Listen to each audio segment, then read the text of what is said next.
ஆனால் என்ன சொல்வதென்றால், இங்கே நான் மும்பையில் இருக்கிறேன் மற்றும் என்ன சொல்வதென்றால், நான் மும்பையை விரும்புகிறேன். ஆனால் நான் கயாவில் இருந்தபோது என்ன செய்யப் போகிறேன் என்று எனக்கு எந்த க்ளூவும் இல்லை.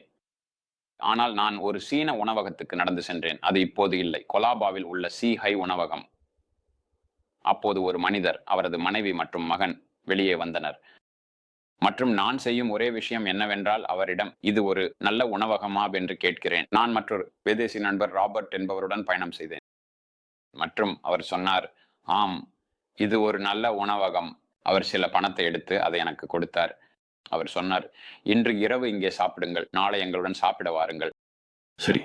அதனால நான் அடுத்த நாள் அவர்களை சந்திக்க சென்றேன் மற்றும் நாங்கள் சிறந்த நண்பர்களாக ஆனோம். அவர்கள் இல்லாத போது நான் அவர்களுக்காக வீட்டை பார்த்துக் கொள்வேன் மற்றும் நான் இன்னும் அவரது நண்பராகவே இருக்கிறேன். நான் அவர்களுடன் நண்பராகவே இருந்தேன். இருவரும் மறைந்து விட்டனர். ஆனால் நான் இன்னும் அவரது 2 மகன்களையும் அறிவேன்.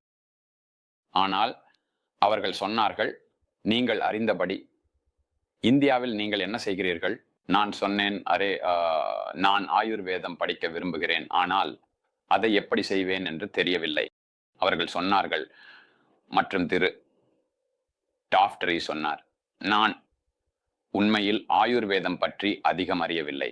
ஆனால் என் மாமா டாக்டர் மேத்தா, அவர் சரக் சம்ஹிதாவை சமஸ்கிருதத்திலிருந்து குஜராத்தி, இந்தி மற்றும் ஆங்கிலத்துக்கு 1940களின் இறுதியில் மொழிபெயர்த்த குழுவின் தலைவர் ஆவார்.